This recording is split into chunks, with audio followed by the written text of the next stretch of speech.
নমস্কাৰ জনাইছো সকলোকে। ৰব ভিডিঅ'টো স্কিপ নকৰিব, এটা বহুত গুৰুত্বপূৰ্ণ আপোনালোকক তথ্য দিবৰ কাৰণে এই ভিডিঅ'টো প্ৰস্তুত কৰিছো। মই ৰিচেণ্টলি আপোনালোকক SIৰ ওপৰত এটা ভিডিঅ' বনাইছিলো আৰু সেই ভিডিঅ'টোত আপোনালোক সকলোৱে বহুত ভাল সঁহাৰি জনাইছিলে। তো SIৰ তাতে মই 11খন ডকুমেণ্টছৰ কথা কৈছিলো।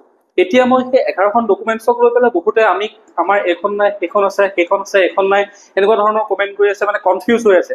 লগতে বহুতে কৈছে যে আমি 1987ৰ আগত জন্ম, কিন্তু আমাৰ 2005ৰ যিখন ভোটাৰ লিষ্ট আছিলে সেইখনত নাম নাই, বা আপোনাৰ আমি 1987ৰ পিছত জন্ম, আমাৰ বাৰ্থ চাৰ্টিফিকেট নাই, এনেকুৱা ধৰণৰ বহুত প্ৰব্লেম লৈ পেলাই বহুতে কমেণ্ট লিখি আছে। তো সেইকাৰণে মই ভাবিছো কি আপোনালোকক এই গোটেইখিনি বস্তু জনাই দিওঁ। যদি আপোনালোকে ভিডিঅ'টো স্কিপ কৰে এইটো চাই লওক, মই গোটেইখিনি ডিটেইলছত আনিছো। 1987ৰ জুলাই মাহৰ আগত জন্মগ্ৰহণ কৰা সকলে কি লিখিব, 1987ৰ পিছত 2002ৰ ভিতৰত এই সময়খিনিত, তাৰপিছতে আপোনাৰ 2002 চনৰ এই গোটেইখিনি ডাটা লৈ আহিছো। চাওক কি কি নাম্বাৰ লাগিব, কি এপিক নাম্বাৰ কি হয়, বাৰ্থ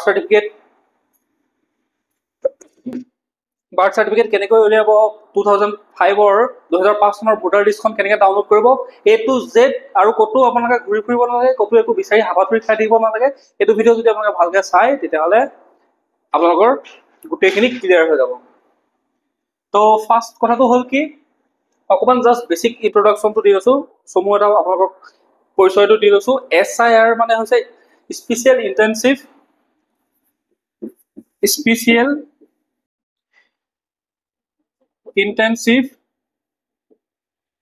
ৰিভিজন।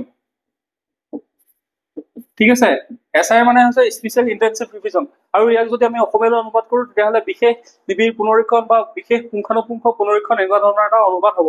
তো SIR টো কিয় আনিছে, SIR টোৰ নিৰ্বাচনৰ আগে আগে, প্ৰত্যেকটো নিৰ্বাচনত নহয় কিন্তু কেইবাটাও নিৰ্বাচনৰ পিছত, 2-3-4টা নিৰ্বাচনৰ পিছত মাজে মাজে নিৰ্বাচন আয়োগে SIR আনে, বিশেষ নিবিড় পুনৰীক্ষণ ব্যৱস্থা নাই। অৰ্থাৎ ইয়াৰ মাধ্যমেৰে যিসকল প্ৰকৃত ভোটাৰ, যিসকল প্ৰকৃত ভাৰতীয় নাগৰিক, আৰু যিসকল প্ৰকৃত ভাৰতীয় নাগৰিকে আৰু প্ৰকৃত ভোটাৰেহে ভোটৰ অধিকাৰ সাব্যস্ত কৰিব পাৰিব, সেইকাৰণে SIR নাই। আমাৰ যিহেতু অসমত 2026 চনত আৰু 6-7 মাহৰ ভিতৰত ইলেকশ্যন হ'বলৈ গৈ আছে, তো অসমতো SIR হৈ আছে। আপোনালোকে ইতিমধ্যে খবৰ পাইছে নিউজত যে বিহাৰত SIR হৈ আছে। SIR লৈ তীব্ৰ মানে বিতৰ্ক চলি আছে।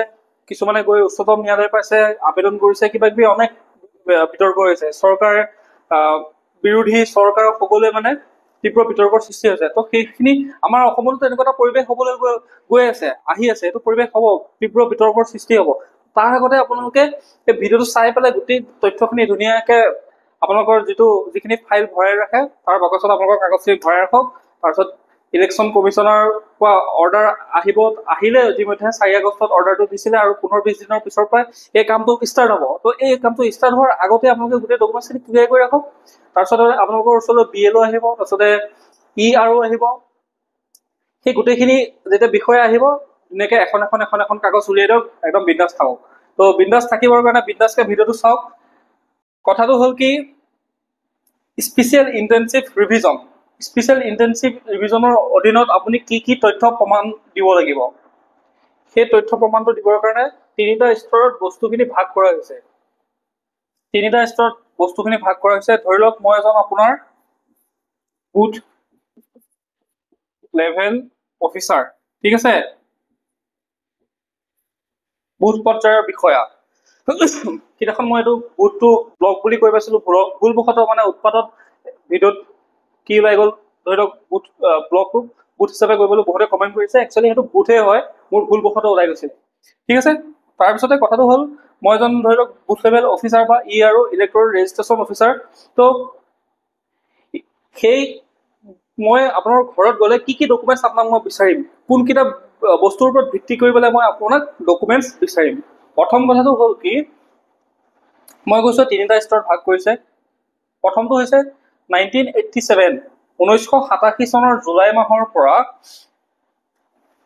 জুলাই মাহৰ আগত যিসকল জন্মগ্ৰহণ কৰিছিলে, একদম ক্লিয়াৰকে শুনি লওক কাণ খুলি, 1987 চনৰ জুলাই মাহৰ আগত যিসকলে জন্মগ্ৰহণ কৰিছিলে সেইসকলে কি ডকুমেণ্টছ দিব লাগিব, নিজৰ যিকোনো এখন পৰিচয় পত্ৰ দিব লাগিব। অৰ্থাৎ নিজৰ যিখন আপোনাৰ আইডেণ্টিটি হয়, আইডেণ্টিটি কাৰ্ডখন আপুনি দিব লাগিব। আইডেণ্টিটি কাৰ্ড এখন, আইডেণ্টিটি কাৰ্ডখন বা পৰিচয় পত্ৰ কি হয় সেই বিষয়ে মই ভিডিঅ'টো শেষলৈ লাষ্টলৈ বা মাজভাগতে সেইখিনি কথা জনাম। এই ফাৰ্ষ্টে এই তিনিটা বিষয় কৈ লওঁ। 1987 জুলাই মাহৰ আগত জন্মগ্ৰহণ কৰা সকলে নিজৰ যিকোনো এখন পৰিচয় পত্ৰ আৰু নিজৰ নাম থকা 2005 চনৰ ভোটাৰ তালিকাখন লাগিব। এতিয়া 2005 চনৰ এইটোতো নিজৰ যিকোনো এখন পৰিচয় পত্ৰ হৈ যাব, আছে আপোনাৰ তাত পৰিচয় পত্ৰ এখন। কিন্তু 2005 চনৰ ভোটাৰ লিষ্টখন ক'ত পাব, 2005 চনৰ ভোটাৰ লিষ্টখন ক'ত পাব সেইটো মই আপোনাক জনাই আছো। তো ভিডিঅ'টো অকণমান কথাখিনি মই ডিটেইলছত ক'ব লগা হোৱাৰ বাবে এটা কথাকে মই 2-3 বাৰ ক'ব পাৰোঁ, ৰিপিটেড কৰি থাকিব পাৰোঁ। তাৰ বাবে আপোনালোকে বিৰক্তিকৰ হ'লে কথাখিনি বুজি নাপাব। এতিয়া আপোনালোকক ভোটাৰ লিষ্টখন কেনেকৈ ডাউনলোড কৰিব মই সেইটো আপোনালোকক দেখাই দি আছো। আপোনালোকে গুগলত যাব, গুগলত গৈ পেলাই CEO.assam.nic.in2005 বুলি চাৰ্চ কৰিব। ঠিক আছে, CEO ক্লিয়াৰ। এক ছেকেণ্ড মই অলপ এইটো ডাঙৰকে লিখি দি আছো। CEO Assam, CEO Assam.nic.in2005 direct এইকেইটা শব্দ কৰি বহাই দিব। CEO Assam.nic.in2005 ডাইৰেক্ট এইকেইটা শব্দ গুগলত গৈ পেলাই চাৰ্চত বহাই দিব। এই শব্দকেইটা আপোনালোকে ক্ষমা কৰিব, CEO বহাই দিয়াৰ লগে লগে আপোনালোকৰ যিটো প্ৰথম ৱেবছাইট আহিব, ৱেবছাইটটোত আপোনালোকে অপেন কৰি দিব। ৱেবছাইটটোত অপেন কৰি দিয়াৰ লগে লগে আপোনালোকৰ ধুনীয়াকে যিসকলে ইংৰাজী বুজি পায় ইংৰাজীটো পঢ়িব পাৰিব, যিসকলে অসমীয়া বুজি পায় অসমীয়াত পঢ়িব পাৰিব, যিসকলে বাংলা বুজি পায় বাংলাতো পঢ়িব পাৰিব। তিনিটা লেংগুৱেজত দিয়া হৈ আছে। এই পেজটো ওলাই যাব, এই পৰ্টেলটো ওলাই যাব। এই ৱেবছাইটটো ওলোৱাৰ লগে লগে এটা চাওক, ইয়াতে দেখিছে চিলেক্ট ডিষ্ট্ৰিক্ট এজ অন 2005ৰ ভিতৰত চিলেক্ট ডিষ্ট্ৰিক্ট কৰিব লাগিছে। ধৰি লওক আপুনি যিখন ডিষ্ট্ৰিক্টৰ হয়, আপুনি য'ৰ মানুহ হয় সেইখন ডিষ্ট্ৰিক্টখন আপুনি চিলেক্ট কৰিব। মই ধৰি ললো নগাঁও মই চিলেক্ট কৰিলো। তাৰপিছতে ধৰি লওক ইয়াৰ পৰা এটা সমষ্টি মই বাছি ললো, ৰহা সমষ্টিটো মই বাছি ললো। ৰহা সমষ্টি বাছি ললো, বাছি লোৱাৰ লগে লগে চাওক ইয়াতে গোটেই PDF বিলাক আহি গ'ল।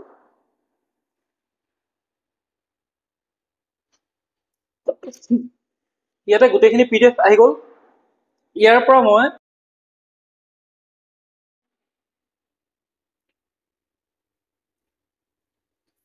যিকোনো এটা চাপৰ মুখটোৱে মই লৈ ললো। চাপৰ মুখটো মই লৈ ললো। চাপৰ মুখটো চিলেক্ট কৰাৰ লগে লগে চাওক আপোনালোকৰ ইয়াতে গোটেই ভোটাৰ লিষ্টখনৰ নাম আহি যাব। এতিয়া দেখিছেনে, ভোটাৰ তালিকা 2005 অসম বিধানসভা সমষ্টি। এইটো মই এটা জাষ্ট আপোনালোকক দেখাবৰ কাৰণে লৈছো। ইয়াতে মই আপোনালোকক চাওক, ইয়াতে আপোনালোকে যিমান আছে এইখিনি মই নামখিনি নেদেখাওঁ, কাৰণ সেইটো তেওঁলোকৰ নাম, এইটো প্ৰাইভেচিৰ কথা। তো এইখিনি নাম দেখিছেনে, চবৰে নাম আহি গৈছে। আপোনালোকে নাম দেখিছে, গোটেইবিলাক নাম।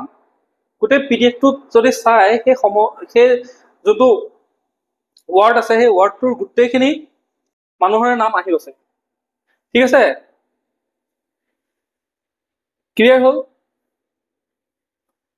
এইটো আপোনালোকে ধুনীয়াকে এই বস্তুটো আপোনালোকে ডাউনলোড কৰি ল'ব পাৰিব। ডাউনলোড আপোনাৰ মোবাইলতে হৈ যাব। মোবাইলতে আপুনি ডাউনলোড কৰি ধুনীয়াকে নিজৰ তাত জমা কৰি ৰাখক।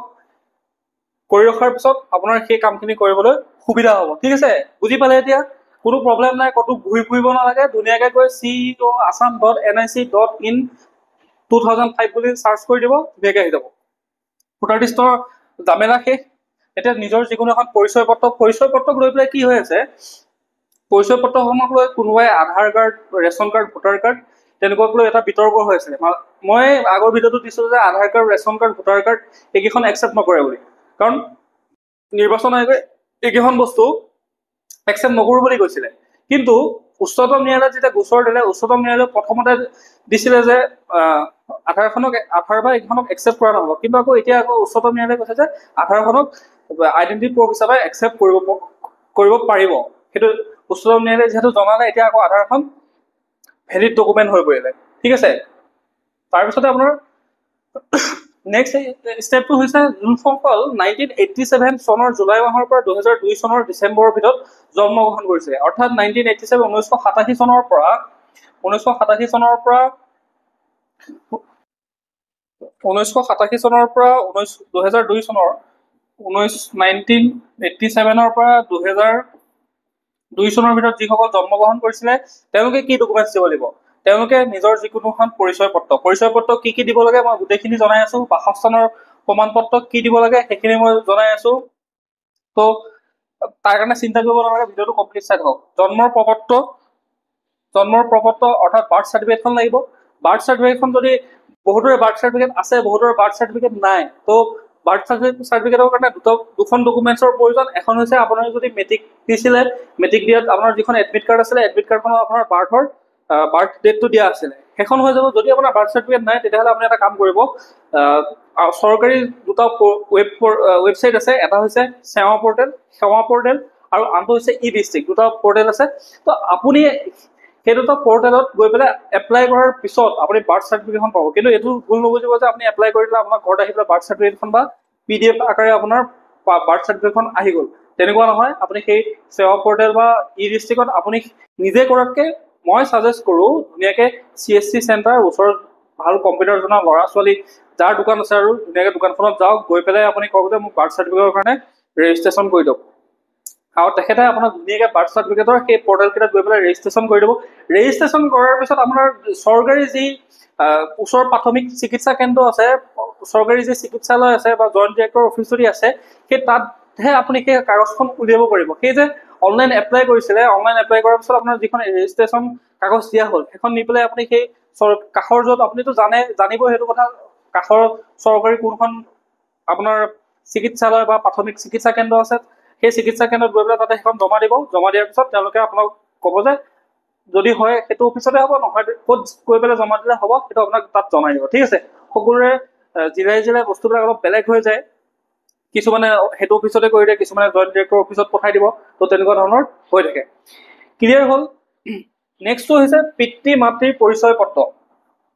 আপোনাৰ মাদাৰ ফাদাৰৰ মাতৃ পিতৃ মা দেউতাৰ যি আইডেণ্টি প্ৰুফ লাগে আছে, সেই আইডেণ্টি প্ৰুফখন দিব লাগিব। আইডেণ্টি প্ৰুফ কি দিব লাগিব সেইটো মই জনাই আছো। তাৰপিছতে নিজৰ বা অথবা পিতৃ মাতৃৰ নাম থকা 2005 চনৰ ভোটাৰ তালিকা। 2005 চনৰ ভোটাৰ তালিকা কেনেকৈ ডাউনলোড কৰিব লাগে একদম লাইভ কৰি মই দেখাই দিছোঁ ধুনীয়াকৈ, কনফিউজ নাই কোনো। ceoassam.nic.in 2005 ডাইৰেক্ট গৈ গুগলত চাৰ্চ কৰিব, আহি যাব।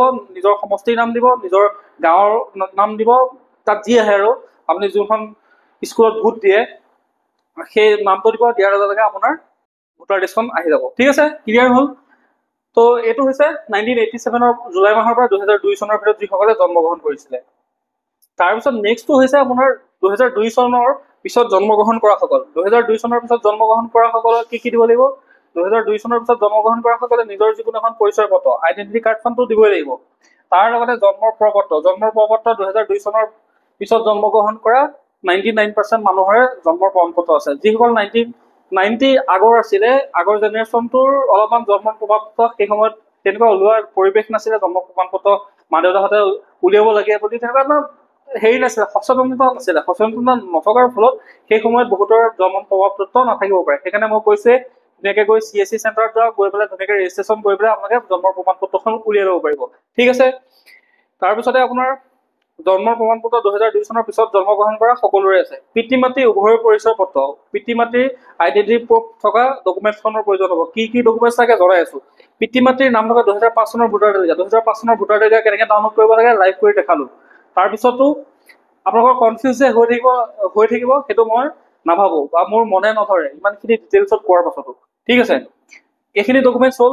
এই তিনিটা পৰ্যায়ত আপোনালোকৰ কি হ'ব, ডকুমেণ্টছ ভেৰিফাই হ'ব। আপোনাৰ ঘৰত যেতিয়া বুথ লেভেল অফিচাৰ এজন যাব বা ইলেক্ট্ৰনিক ৰেজিষ্ট্ৰেশ্যন অফিচাৰ এজন যাব, তেতিয়া তেওঁলোকে গৈ পেলাই আপোনালোক এই তিনিটা বিষয়ৰ ওপৰত, এই তিনিটা বস্তুৰ ওপৰত ভিত্তি কৰি আপোনাৰ ডকুমেণ্টছ চাব আৰু ফৰ্মখন ফিল আপ কৰিবলৈ দিব। ঠিক আছে, এই তিনিটা ডকুমেণ্টছ মানে তিনিটা স্তৰৰ ওপৰত, যে এইটো স্তৰ 1987 এইটো, 1987 to 2002 ভিতৰত এইটো, আৰু 2002 পিছত জন্মগ্ৰহণ কৰা সকলৰ এইখিনি। ঠিক আছে, এতিয়া ক্লিয়াৰ হৈ থাকক।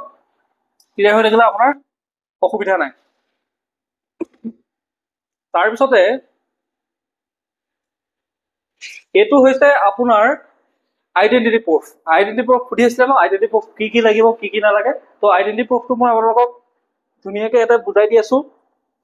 এপিক এপিক নাম্বাৰ বুলি আপোনালোকে এনেকুৱা নিউজ চেনেল বা ক'ৰবাত শুনি থাকে এপিক নাম্বাৰ। এপিক এপিক মানে হৈছে ভোটাৰ কাৰ্ড। ইয়াত যিটো এপিক লিখিছো এইটো হৈছে ভোটাৰ কাৰ্ড। এপিকৰ ফুল ফৰ্ম হৈছে ইলেক্টৰ্ছ ফটো আইডেন্টিটি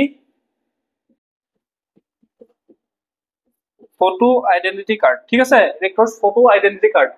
এইখন হৈছে আপোনাৰ যিখন ভোটাৰ কাৰ্ড আছে। আপোনাৰ যে এনেকুৱা ধৰণৰ এখন ধুনীয়া এখন ভোটাৰ কাৰ্ড আছে, এইখিনিতে ফটো এখন আছে, এইখিনিতে আপোনাৰ নাম্বাৰ কেইটা আছে, মাৰ নাম, দেউতাৰ নাম, বিবাহিত, স্বামীৰ নাম, গাঁৱৰ নাম, ধুনীয়াকৈ যে এখন ভোটাৰ কাৰ্ড আছে, সেই ভোটাৰ কাৰ্ডখন হৈছে আপোনাৰ আইডেন্টিটি প্ৰুফ। সেইখন যদি নাই তেতিয়াহ'লে আপুনি দিব লাগিব Aadhaar card, passport, driving licence, PAN card, চৰকাৰী সেৱাৰ পৰিচয় পত্ৰ। অৰ্থাৎ আপুনি পাছপোৰ্ট আছে যদি পাছপোৰ্ট দিব পাৰে, পাছপোৰ্ট 90% মানুহৰে নাথাকে। তাৰপিছতে আধাৰ কাৰ্ড দিব লাগিব, আধাৰ কাৰ্ড 99% মানুহৰ আধাৰ কাৰ্ড আছে। ড্ৰাইভিং লাইচেন্স 40% মান মানুহৰ ড্ৰাইভিং লাইচেন্স থাকিব, 40% নহয় 30% মান মানুহৰ ড্ৰাইভিং লাইচেন্স আছে। পান কাৰ্ডো আছে আপোনাৰ, ধৰি লওক পান কাৰ্ডটো 90% মানুহৰ পান কাৰ্ড থাকিব। চৰকাৰী সেৱাৰ পৰিচয় পত্ৰ, অৰ্থাৎ আপুনি যদি চাকৰিয়াল হয়, আপুনি যদি চৰকাৰী চাকৰি কৰিছিলে আগতে, ৰিটায়াৰ্ডো হ'ল, বা আপুনি এতিয়া চৰকাৰী চাকৰি কৰিছে, আপোনাৰ যিখন আইডেন্টি কাৰ্ড আছিলে, চৰকাৰী যিসকলে ষ্টিল চাকৰি কৰি আছে, বৰ্তমানো চাকৰি সেৱাত আছে, তেওঁলোকে আইডেন্টি কাৰ্ডখন দিলে হ'ল। আৰু যদি নাই, আপোনাৰ PPO বুকখন আছে, পেঞ্চন পেমেণ্ট বুক এখন আছে নহয় আপোনাৰ পেঞ্চন ল'বলৈ কাৰণে, সেই পেঞ্চন পেমেণ্ট অৰ্ডাৰ কপিটো আপুনি সেইখনৰ আইডেন্টি প্ৰুফটো দিলেও আপোনাৰ কাম চলি যাব। ঠিক আছে, ক্লিয়াৰ হ'ল পৰিচয় প্ৰমাণ পত্ৰ। নেক্সট আহিছো বাসস্থান। পৰিচয়টো দিলে, এতিয়া মানুহটো ক'ত থাকে সেইটোতো চৰকাৰে জানিব লাগিব। অকল পৰিচয়টো দিলেই নহ'ব, আপোনাৰ ঘৰ ক'ত, আপুনি থাকে ক'ত, ক'ৰ মানুহ হয়, সেইখিনিতো আপোনাক লাগিব। তো পৰিচয় প্ৰমাণ পত্ৰৰ কাৰণে আপোনাৰ লাগিব ৰেচন কাৰ্ড। ৰেচন কাৰ্ডখন আপোনাৰ যদি আছে, ৰেচন কাৰ্ডখনে আপোনাৰ কাম চলি যাব। ভূমিৰ মালিকাধীন নথি, পট্টা, জমামদি, নামান্তৰণ কৰাৰ কপি। অৰ্থাৎ ইমানখিনি কথা জানিব নালাগে, চিম্পুলকে জানি লওক। আপোনাৰ যদি নামত মাটি যদি আছে, আপুনিতো এজন যদি ভাৰতৰ বাসিন্দা হয়, অসমত আছে যদি, আপোনাৰ ইয়াতো আপুনি ক'ৰবাত মাটি কিনি থৈছে বা মাটি আছে আপোনাৰ নিজৰ নামত, বা মা দেউতাৰ নামতো থাকিব পাৰে, তো আপোনাৰ নামত মাটিৰ দলিলটো আছে, আপুনিতো অবৈধ সন্দেহযুক্ত নাগৰিক নহয়, তো মাটিৰ দলিলখন হ'লেও হৈ যাব। তাৰপিছতে আপোনাৰ বিদ্যুতৰ বিল, আপোনাৰ ঘৰত কাৰেণ্টৰ বিল আহে, কাৰেণ্টৰ বিলখন, পানীৰ বিল, যিসকলে নগৰত থাকে, মহানগৰীত থাকে, পানীৰ অভাৱ, তাত পানীৰ বিল দিলেও হ'ব। গেছ সংযোগৰ শেহতীয়া নথি, অৰ্থাৎ আপুনি গেছ চিলিণ্ডাৰ যে আছে আপোনাৰ ঘৰত, গেছ চিলিণ্ডাৰ লোৱাৰ কাৰণে এখন কাগজ দিছিলে নহয়, বুক এখন, সেইখন দিলেও হৈ যাব। তাৰপিছত ভাড়াৰ চুক্তি আৰু মালিকানাৰ প্ৰমাণ পত্ৰ, অৰ্থাৎ ক'ৰবাত যদি ভাড়াঘৰত আছে, ভাড়াঘৰত থকা যিখন চুক্তি কৰিছিলে, সেই চুক্তিখন দিলেও আপোনাৰ কাম চলি যাব। ঠিক আছে, তাৰপিছত চক্ৰ বিষয়া, গাঁওবুঢ়া, গাঁও পঞ্চায়তৰ প্ৰমাণ পত্ৰ, আপুনি গাঁওবুঢ়াৰ প্ৰমাণ পত্ৰ, আপোনাৰ গাঁৱত থকা গাঁওবুঢ়াজনৰ পৰা যে প্ৰমাণ পত্ৰ লয় বিভিন্ন চৰকাৰী কাম কৰিবৰ কাৰণে, সেইখন প্ৰমাণ পত্ৰৰ প্ৰয়োজন হয়, সেইখনতো আপুনি উলিয়াব জানে। 5 টকা 10 টকা দিলে সেইখন কাগজ দি দিয়ে। তো সেই গাঁওবুঢ়াৰ প্ৰমাণ পত্ৰখনো আপুনি ধুনীয়াকৈ উলিয়াব পাৰিব। ঠিক আছে, এইখিনি ডকুমেণ্টছ কি হ'ব? এইখিনি ডকুমেণ্টছ হৈছে বাসস্থানৰ প্ৰমাণ পত্ৰ। সিখন তাৰ আগৰটো কি আছিলে? পৰিচয়ৰ প্ৰমাণ পত্ৰ। তাৰ পিছতো আৰু কিছুমান কাগজৰ প্ৰয়োজন আছে। এইবাৰ প্ৰয়োজন থকা কাগজখিনি হৈছে, এইখিনি হৈছে বিবাহৰ প্ৰমাণ পত্ৰ। এইখিনি হৈছে মানে এইটো কি বুলি কোৱা হ'ব? অতিৰিক্ত কাগজ। ধৰি লওক চবৰে ক্ষেত্ৰত এইটো নাখাটিব, কিছুমানৰ ক্ষেত্ৰত এইটো খাটিব পাৰে। তো প্ৰথমটো হৈছে বিবাহৰ প্ৰমাণ পত্ৰ। ধৰি লওক আপুনি বিয়া হৈ গ'ল, বিয়া হৈ যোৱাৰ পিছত আপোনাৰতো মেৰিজ চাৰ্টিফিকেট এখন থাকিব, তো মেৰিজ চাৰ্টিফিকেটখন হ'লেও হৈ যাব। যদি আপোনাৰ এই মেৰিজ চাৰ্টিফিকেটখন আছে, বহুতৰে মেৰিজ চাৰ্টিফিকেট থাকে, বহুতে কোৰ্ট মেৰিজ কৰে, বহুতে কোৰ্ট মেৰিজ নকৰে। এতিয়াহে কোৰ্ট মেৰিজ কৰাৰ ট্ৰেণ্ডটো আহিছে, মানে অসমত মানুহে বুজি পাইছে যে কোৰ্ট মেৰিজ কৰি থ'ব লাগে, কোৰ্ট মেৰিজ কৰিব লাগে। কিন্তু আগতে ডাইৰেক্ট বিয়া হৈছিলে বা পলুৱাই আনিছিলে, যিকোনো ধৰণে বিবাহ হৈছিলে, তো তেতিয়া কোৰ্ট মেৰিজ কৰাৰ তেনেকুৱা এটা পৰিৱেশ নাছিলে আৰু মানুহে কিমান সচেতনো নাছিল। ঠিক আছে, এখন বহুতৰে থাকিবও পাৰে, বহুতৰে নাথাকিবও পাৰে। তাৰপিছত নাম সলনিৰ গেজেটত প্ৰকাশিত বিজ্ঞাপন, ধৰি লওক আপোনাৰ মোৰ নাম অমুক আছিলে, মই আজিৰ পৰা অমুক হলো, এই কথাটো মই জনালো ৰাইজক, এনেকে ধৰণে যে পেপাৰত যে 2 নম্বৰ পৃষ্ঠাটোত আহে, সেই তেনেকুৱা যদি বিজ্ঞাপনটো আছে তেতিয়াহ'লেও সেইটো হৈ যাব। ঠিক আছে। পৰিচয় ঠিকনা সন্দৰ্ভত কোৰ্টৰ আদেশ, আপোনাৰ তাত কোৰ্ট এফিডেভিট যদি কিবা কাগজ আছে পৰিচয় প্ৰমাণ পত্ৰৰ ক্ষেত্ৰত কোৰ্ট এফিডেভিট কৰা তেতিয়াও হ'ব। তাৰপিছত পূৰ্ববৰ্ষৰ ভোটাৰ তালিকাৰ কপি, পূৰ্ববৰ্ষৰ মানে আগৰ বৰ্ষৰ ভোটাৰ তালিকাৰ যদি কপিখন আছে তেতিয়াও হ'ব। এইখিনি ডকুমেণ্টছ মেইনলি আপোনাৰ অতিৰিক্ত ডকুমেণ্টছ, কিবা কাৰণত যেতিয়া আপোনাৰ বাকী সেইবিলাক ডকুমেণ্টছ নিমিলিব, ধৰি লওক বিশেষকে বিয়া হৈ যোৱা বা নামটো আছিলে আগতে বেলেগ, কিবা এতিয়া বেলেগ কৰি ল'লে নামটো, তো তেনেকুৱা ক্ষেত্ৰতহে এই ডকুমেণ্টছখিনি প্ৰয়োজন আছে। ঠিক আছে। তো কথাটো ক্লিয়াৰ হ'ল, একদম ভালদৰে বুজি পালে কি কি কৰিব লাগিব, কি কি কৰিব নালাগে, মই একদম এইটো যে ডিটেইলছত জনাই দিলোঁ। 11খন আপোনালোকক 11খন ডকুমেণ্টছ বিচাৰিছিলে, 11খন ডকুমেণ্টছৰ ভিতৰত যিকোনো এখন হ'লেই হ'ল। আগৰ ভিডিঅ'টোত মই জনাইছিলো, এতিয়া আপোনালোকক ডিটেইলছত জনালো যে এইখিনি এজত যদি জন্ম হৈছিলে তেতিয়াহ'লে এইখিনি ডকুমেণ্টছ, এইখিনি এজত এইখিনি, তাৰপিছত এইখিনি এজত এইখিনি। এতিয়াতো আৰু একো কনফিউজ নাই। শুনক, মেইন কথা এটা কৈ লওঁ আপোনালোকক। SIR হৈছে স্পেচিয়েল ইণ্টেনচিভ ৰিভিজন, বিশেষ নিবিড় পুনৰীক্ষণ। এই ব্যৱস্থাটো হয়, এইটো হৈছে এখন আইন আছে 1951ৰ representation of the people act. ঠিক আছে। সেই এক্টৰ অধীনত নিৰ্বাচন আয়োগে সময়ে সময়ে, কাৰণ কিছু সংখ্যক ভোটাৰ কি হয়, মৃত্যু হয়, কিছু সংখ্যক ভোটাৰ আছে সন্দেহযুক্ত নাগৰিক, সন্দেহযুক্ত বিদেশী নাগৰিকে ভুৱা নাম পত্ৰ দি পেলাই তেওঁ ভোটাৰ লিষ্টত নাম ভৰাই থৈছে। কিছু সংখ্যকৰ মৃত্যু হৈ গ'ল, কাৰণ মৃত্যুটো হৈ থাকিব, ইলেকশ্যন 5 বছৰ মূৰতহে আহে, 5 বছৰত কিমান মানুহৰ মৃত্যু হৈ যায়। তো সেইখিনি এটা কথা। ছেকেণ্ডটো হৈছে কিছুমানে বিয়া হৈ আছিলে, তেওঁ মাৰ দেউতাৰ আগতে যিটো ঘৰ আছিলে বিয়া নোহোৱাৰ আগত, বিশেষকে মহিলাৰ ক্ষেত্ৰত, বাৰু ঘৰ জোৱাইও থাকে, তেনেকুৱা সাল সলনি হয়। তো সেইখিনিত তেওঁ যেতিয়া বেলেগ এখন ঘৰলৈ বিয়া হৈ যায়, বেলেগ এখন ঘৰত গুচি যায়, তেতিয়া তেওঁ প্ৰয়োজন হয়। চাকৰি সূত্ৰে আপুনি আছিলে এক্স জিলাখনত, আপুনি আপোনাৰ এনে অৰিজিনেল আপোনাৰ বাসস্থান আছিলে ৱাইট, তেতিয়া আপুনি চাকৰি সূত্ৰে সেই জিলাখনত থাকিলে, আগতে আপোনাৰ বেলেগ এখন জিলাত থকাৰ ফলত আপুনি এখন জিলাত কি হ'ল, ইয়াতে মাটি বাৰী কিনিলে, ইয়াতে আপুনি বিয়া বাৰু কৰে, ইয়াতে থাকি দিলে, তো আপোনাৰ নামটো তাতো আছে, ইয়াতো আছে, সেইখিনিও কটা যাব। তাৰপিছতে আপোনাৰ যিসকল ধৰি লওক নতুনকে এতিয়া ইলেকশ্যন হ'ব, এই 5 বছৰৰ ভিতৰতো বহুত ল'ৰা ছোৱালী 18 বছৰ কমপ্লিট হৈ গ'ল।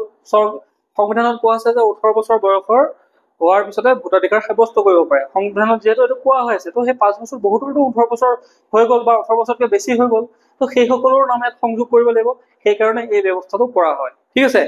মেইন কথাটো হ'ল কি, ইয়াতে যিখিনি ডকুমেণ্টছ বিচাৰিছে, এই ডকুমেণ্টছখিনিক লৈ পেলাই আমাৰ যিসকল সৰ্বসাধাৰণ দুখীয়া ৰাইজ আছে, আমাৰ বহুতো দুখীয়া ৰাইজৰ কাৰণে কি হয়, তেওঁলোকে আমাৰ এতিয়া খোৱা ভাত মুঠিৰ কাৰণে আমি হাহাকাৰ কৰিব লগা হয়, দিনটো আমি সেইবিলাক কাম কৰি কষ্ট কৰি কেনেকে নিজৰ পেটটো মানে ভৰাব পাৰি, ভোকটো কেনেকে নিবাৰণ কৰিব পাৰি, আমি সেইখিনি লাগি থাকো। কিন্তু ইমানখিনি চৰকাৰে যেতিয়া ডকুমেণ্টছ বিচাৰিব, মাথা গৰম হ'বই। ত'ত যা, ত'ত বিচাৰ, অ'ত লাইন পাত, তাত গৈ কিবা জেৰক্স কৰ, কিবা কৰ, হৰেক ৰকমৰ ধৰি লওক কষ্ট হয়। তাকে লৈ পেলাই বিহাৰত এটা বিতৰ্ক হৈ পেলাই সুপ্ৰিম কোৰ্ট পাইছেগৈ, সেইকাৰণে ন্যায়ালয়ে কৈছে যে আধাৰ কাৰ্ডখনকো বৈধ হিচাপে মানি ল'ব। প্ৰথমতে আধাৰ কাৰ্ডখনক একচেপ্ট কৰা নাছিলে, ন্যায়ালয়ে কৈছিলে আধাৰ কাৰ্ডখন আইডেণ্টিটি প্ৰুফ, এখন নাগৰিকত্বৰ প্ৰুফ নহয়। এতিয়াও আধাৰ কাৰ্ডখন আইডেণ্টিটি প্ৰুফে, নাগৰিকত্বৰ প্ৰুফ নহয়, আপুনি এখন আইডেণ্টিটি প্ৰুফ হিচাপে দিব পাৰিব। ঠিক আছে। তো এই ভিডিঅ'টো বনোৱাৰ মূল উদ্দেশ্যটো হৈছে আমাৰ যিসকল দুখীয়া সৰ্বসাধাৰণ ৰাইজ আছে, সেই সৰ্বসাধাৰণ ৰাইজে যাতে এই কথাখিনিৰ প্ৰতি তেওঁলোকে সচেতন হৈ পেলাই নিজৰ কাগজখিনি ক্লিয়াৰ কৰি ৰাখে, যাতে সময়ত হাহাকাৰ কৰি থাকিব লগা নহয়। কাৰণ আজি মই যদি হাজিৰা কৰিবলৈ নাযাওঁ, মোক ৰাতিলৈ মোৰ ঘৰত চৌকা নজ্বলিব। তো এদিন যেতিয়া মই ক্ষতি কৰিব লগা হ'ব, মই ডকুমেণ্টছ বিচাৰি, ডকুমেণ্টছটো এদিনতে নাপাব, আপুনি 2, 3 দিন 4 দিন লাগি যাব পাৰে ডকুমেণ্টছ, ইখনৰ পিছত সিখন, সিখনৰ পিছত সিখন। তো মই আজি যদি হাজিৰা কৰিব নাযাওঁ, মোৰ ঘৰৰ ল'ৰা ছোৱালীকেইটা খাব কেনেকে, মোৰ ঘৰৰ পৰিয়ালে খাব কেনেকে? তো সেইখিনি যাতে নহওক সেইখিনি নহ'বৰ কাৰণে আপোনালোকক সচেতন কৰিবৰ কাৰণে এই ভিডিঅ'টো বনোৱাৰ মূল উদ্দেশ্য। যদি ভাল পাইছে এটা লাইক কৰিব, যদি এতিয়াও আমাৰ চেনেলটো ছাবস্ক্ৰাইব কৰা নাই তো চেনেলটো ছাবস্ক্ৰাইব কৰি ল'ব। এনেধৰণৰ ইনফৰ্মেটিভ ভিডিঅ'সমূহ আপোনালোকক মই আনি দিম, ধুনীয়াকৈ বস্তুখিনি বুজাই দিম, ঠিক আছে। তো আজিলৈ ধন্যবাদ, এৰিছোঁ।